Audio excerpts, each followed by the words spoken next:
Welcome everybody to the Precision Nanosystems Tea Time webinar series. Today we have Professor Dan Pierre from Tel Aviv University, and he'll be presenting his work on therapeutic RNA delivery to leukocytes. So without further ado, I'll hand it over to Dan. Okay, so I'm very happy to be here, and I want to thank Precision for the opportunity to present some of our work. Our lab is studying how to manipulate leukocytes' function in order to generate novel therapeutic approach to treat mainly leukocytes-implicated diseases. And this is a huge field that includes blood cancer, inflammation, and viral infection. But we are also involved in some solid tumors that have some kind of a leukocytes-related disease and rare genetic diseases as well. So our lab is divided into two major groups: the delivery people, and we go all the way from synthesizing lipids, ionizable aminolipids, to generate monoclonal antibodies and do some protein engineering. And on the other hand, we do some biology. So we try to identify new potential therapeutic targets using exome or transcriptome analysis. And at the end, of course, we want to combine this arm with the discovery with the delivery.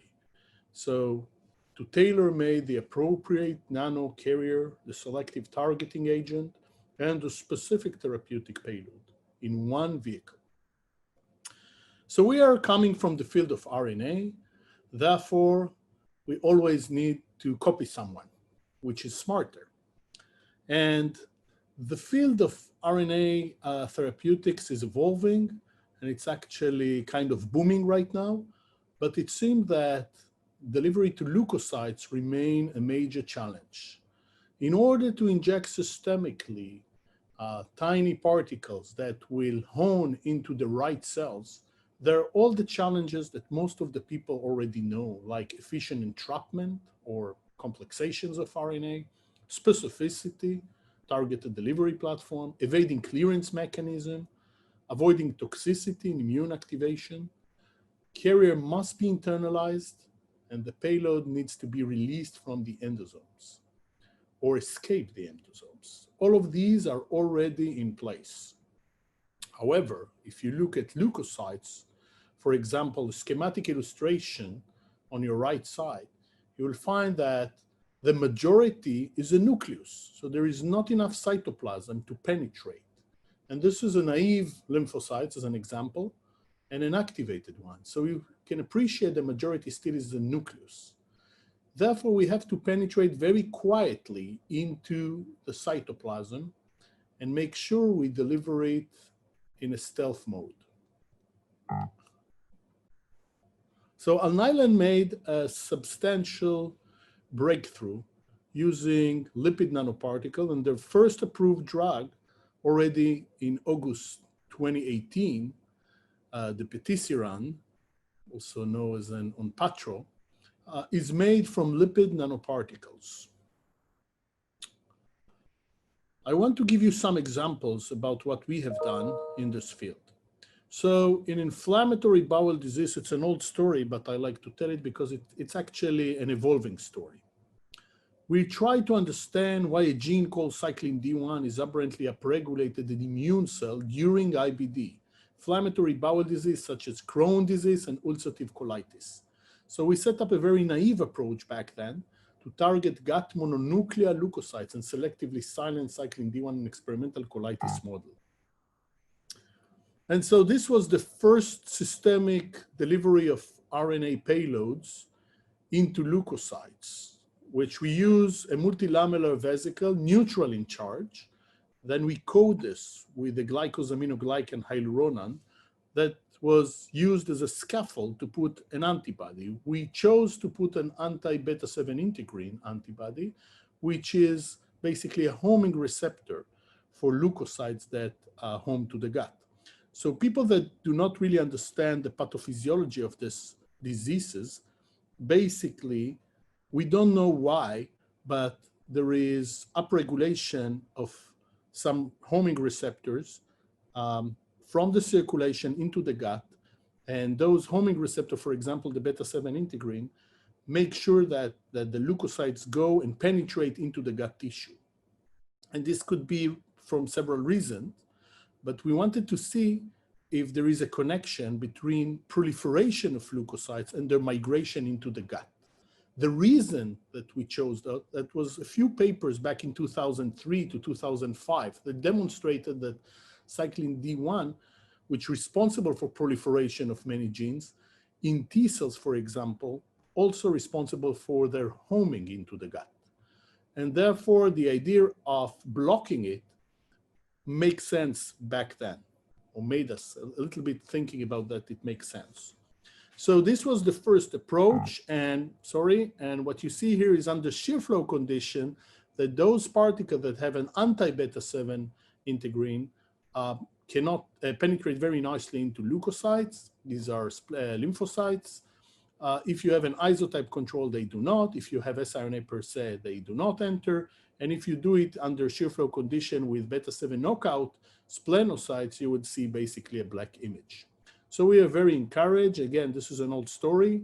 We found a new role for cyclin D1 as a co-transcription factor, co-regulating some of the pro-inflammatory cytokines. And if you want, you can read it more. And basically has a therapeutic value. What happened with this, that we wanted to do a translational research, and nobody wanted to fund us. And so what happened at the end, that one of the antibodies we generated was licensed and is now under clinical translation. And hopefully by the end of the year, we will understand what's going on, but it looks very good.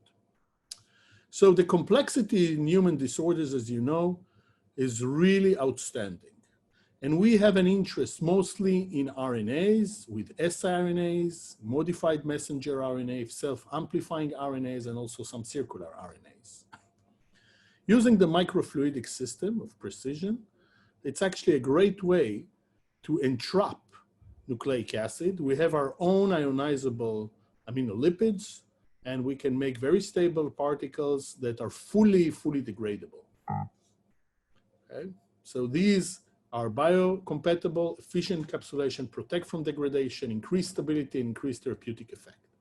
So we took the DLIM MC3 DMA and basically looked at it a few years ago, the head groups, the linker, and the tail, and decided to modify it. And when I say we, is Dr. Srinivas Ramishetty from my group, who basically started by playing around with the cationic head group, the linker, and the hydrophobic tail. And it came up to be about 60 lipid families. And recently, we also published a paper on some of them, basically did this in vitro screening, also on leukocytes and biodistribution and toxicity, and basically found some very promising candidates. So using the microfluidic makes our life a little bit easier, because then we can entrap effectively and very efficiently nucleic acid. And I'm going to talk today about siRNAs as well as some mRNAs. So this is an example of different formulation that we make from different ionizable lipids that we make in the lab, we synthesize in the lab. You can see the diversity in terms of the size from the PDI and from the zeta potential. And this is just one example of a cryo-TEM image. So until now, I've talked until this point. So basically, we have our lipids, we have our nucleic acid, we use the microfluidic system, we get stable LNPs, lipid nanoparticles, but what next? In order to go next, we need to put a targeting moiety. Now, using chemistry is very tricky. Although I love chemistry, there is some limitation. So you need to reduce your monoclonal antibody, and then you need here either a malamide, or you can do also just an amine coupling. And therefore, at the end, you will have some antibodies that you need to remove from this using colon. This is not an industrial process, and the end goal or the end product doesn't look like this, unfortunately. So chemical conjugation is very challenging. If you write your label, your antibody, you will see that in globular surfaces, any chemistry will yield somewhere between 0.1 to 10% efficiency conjugation, because these are not planar surfaces, these are globular surfaces. Antibodies are not alike. So some of them has glycosylation. They can come in different flavors. Therefore, also the orientation, you cannot really control it. And if you end up with formulation that looks like this, there you will have Fc exposure of the antibody.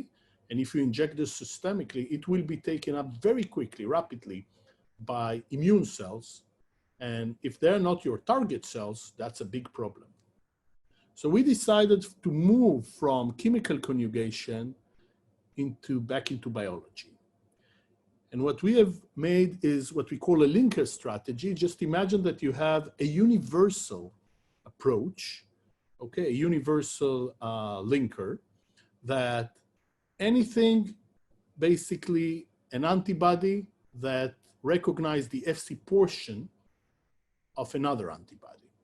So basically you are using like a universal adapter. You go everywhere, you only need one conjugation. Then you just play with different antibodies from the same isotype. If you do work like this, again, just the primary conjugation, and then everything is just by mixing. You need to have very good affinity between this part and the Fc. But if you do it, you always have the same Fc protected.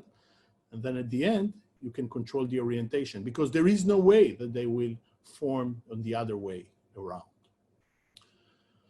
So in order to avoid mononuclear phagocyte when we inject something systemically, and let's imagine that this is a lipid nanoparticle, just disregard the ears, you need to put some trick. And the classical trick that we all use is polyethylene glycol, or PEG. So I have also a PEGylated version. And basically the orientation is very easy to explain, right? If you have a sausage and you want to cut it, you're using oriented blades. But if you have two blades like this, it will be a difficult task. So if I already explained this, let's go to the linker strategy.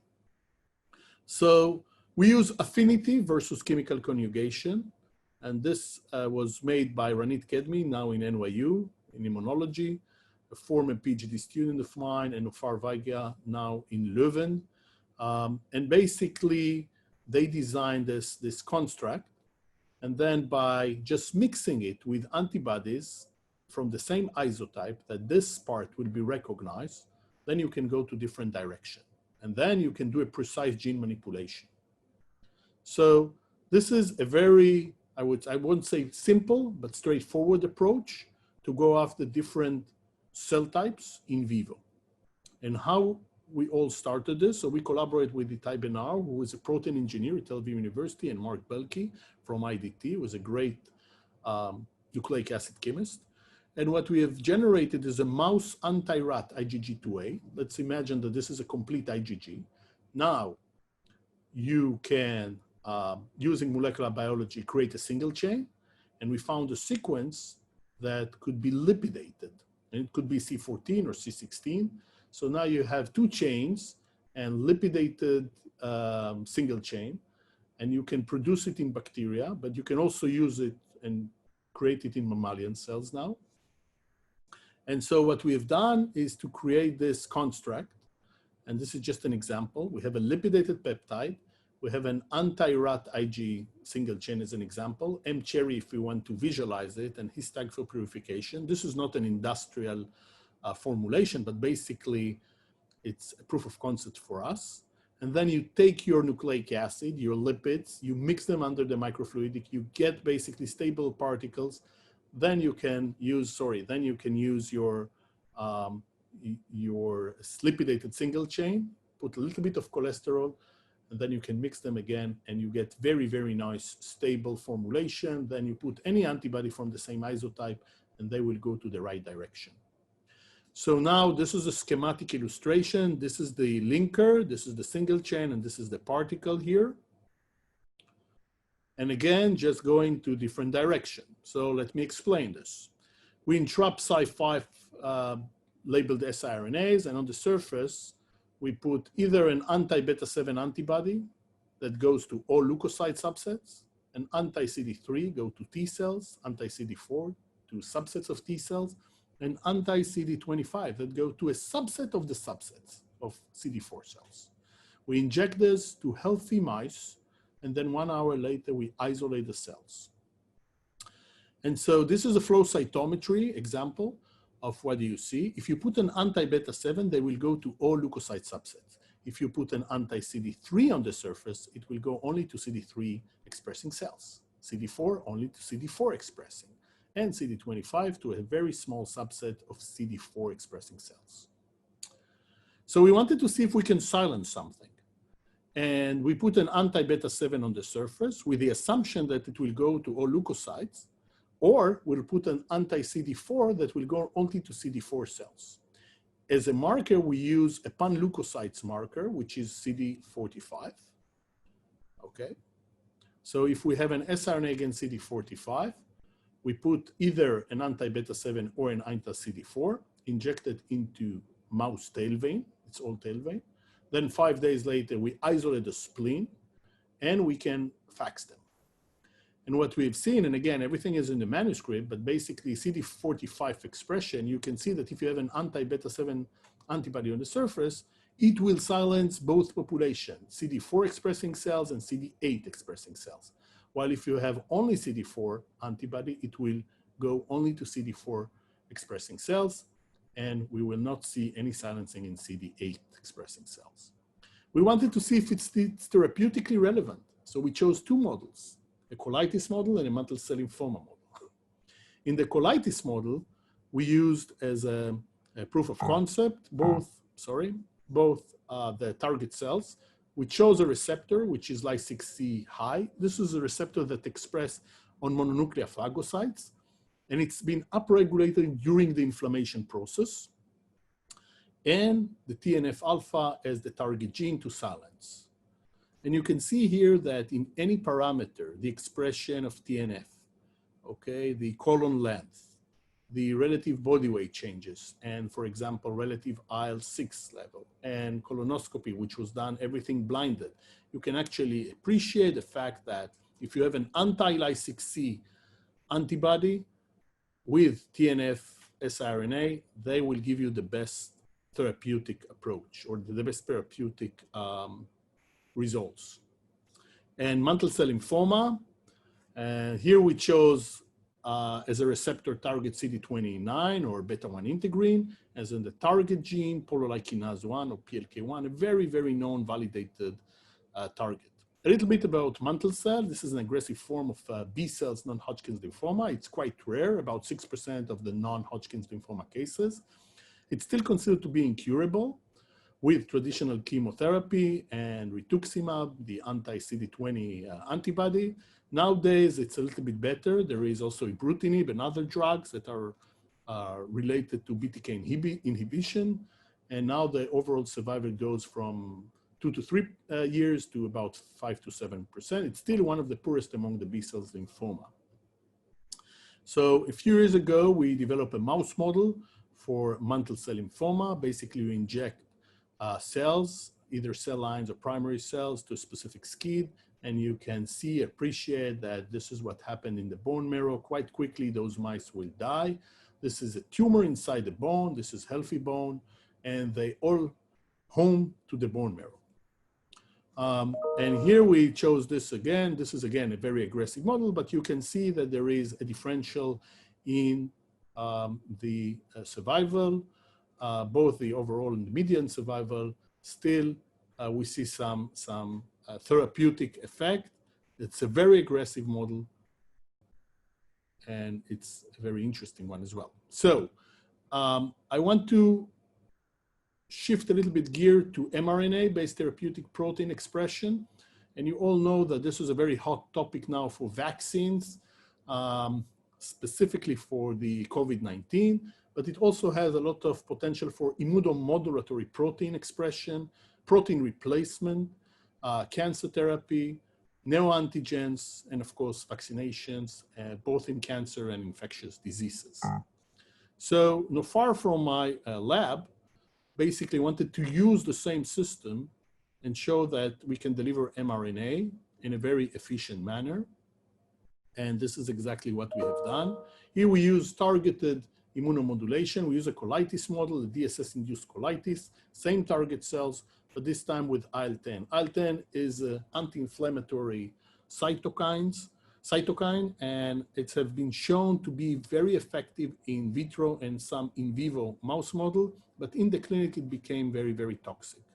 And the idea behind this was, can we actually create factories that will produce and secrete IL-10, and can they change the microenvironment of the inflammatory area? And so what we have done first is to entrap mRNA that express luciferase with an anti-Ly6C antibody or an isotype control, and inject it systemically. You can fax out Ly6C minus cells versus Ly6C high, and you can see the tumor versus the the targeted one versus the isotype control one. And so you can see that in the intestine, we have high expression of Ly6C in spleen and liver, and you also can see the expression level, and that was the first stage. The second, as I mentioned, was to inject it systemically, make sure they are going into the right cells. These are the Ly6C high cells. Those cells do not, as I mentioned, natural. These are not the target cells, but I would say nearby cells. And the mRNA could be translated here. This is an IL-10 mRNA, and this mRNA can be secreted, as a protein, could be secreted and basically change the microenvironment of the inflammatory area. And in the colitis model, this is exactly what happened. So basically, you have the colon IL-10, we have here the colon IL-6 level. So you can see these are healthy and these are the targeted with Ly6C high expressing cells. This is the colon TNF. Okay, here we saw changes in body weight, colon length. This is the healthy mice. This is the one treated with, this is the isotype, and this is the targeted, the Ly6C high expressing cells. And this is some histology. We also did some safety profile going into blood counts, biochemistry, liver histology, and we didn't see any major concerns. And then we also wanted to see if we can do some drug discovery in vivo. So one of the targets we were very interested is interferon regulatory factors 8. And this is a very tricky target because if you don't have it targeted, it can do many other things. And so it could create differentiation towards mononuclear phagocyte lineage and also commitment. And so if this is high, they can express TNF alpha. So basically you have an inflammatory response, but can we polarize it a little bit different? Can we change it? And so what we've done is to entrap siRNA against IRF8. We put it, again, Ly6C on the surface. We injected into mice 3 times that had 2% DSS. And again, looking at weight loss, colon length, colonoscopy, cytokines. Okay, this was published in the Journal of Control Release a few months ago, was on the cover. And again, basically, these are hypotheses that we postulated. IRF8 could be a potential novel therapeutic target for IBD. So just imagine that these particles are now injected into the bloodstream, and they find the Ly6C high expressing cells. They're penetrating into them, and they reduce the level of IRF8. If they reduce the IRF8 level, they basically create an immunomodulation. So they reduce TNF, IL-6, IL-1 beta, and IL-12P40, which shares the unit with IL-23, so also IL-23, so you have less inflammation. So this is our hypothesis driven from our results.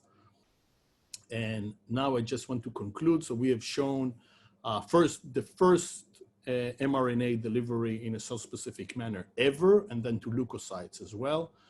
And it has a therapeutic potential. This is, for us, a fantastic target to do in vivo drug discovery.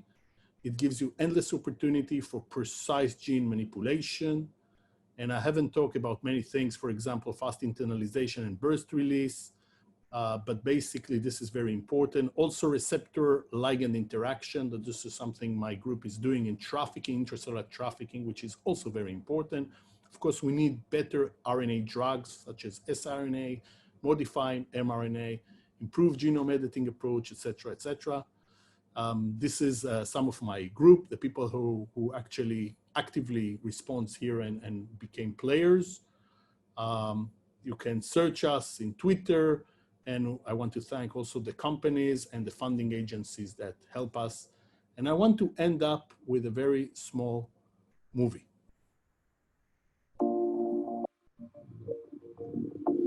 In inflammatory disorders, the sick cells in our body are our own white blood cells. Only instead of defending the body, they attack it. The best way to fight the complexity of human diseases is to deliver the therapeutic payload directly to the sick cells. A promising technology for combating diseases uses special lipid nanoparticles.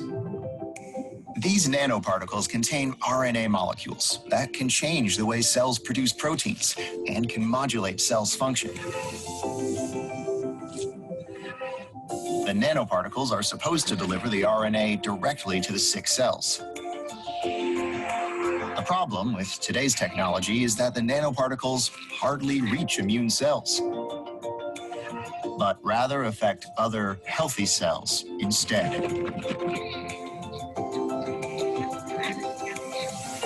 We at Pear Lab have developed a new platform called ASSET that can send RNA nanoparticles selectively to the correct cells. While existing methods of connecting nanoparticles to antibodies are extremely complicated, Pear Lab's method is a matter of simply mixing two solutions. And the nanoparticles are decorated with an ASSET linker, which then binds the antibodies. Each type of antibody knows to attach to a very specific type of cell. So when they decorate the nanoparticle, they will direct it only to the targeted cells.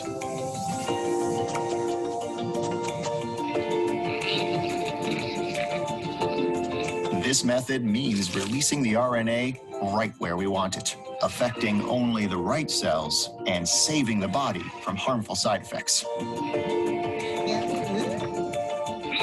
ASSET nanoparticles are a novel strategy to fight against inflammatory diseases and even cancer. And this time, it's personalized.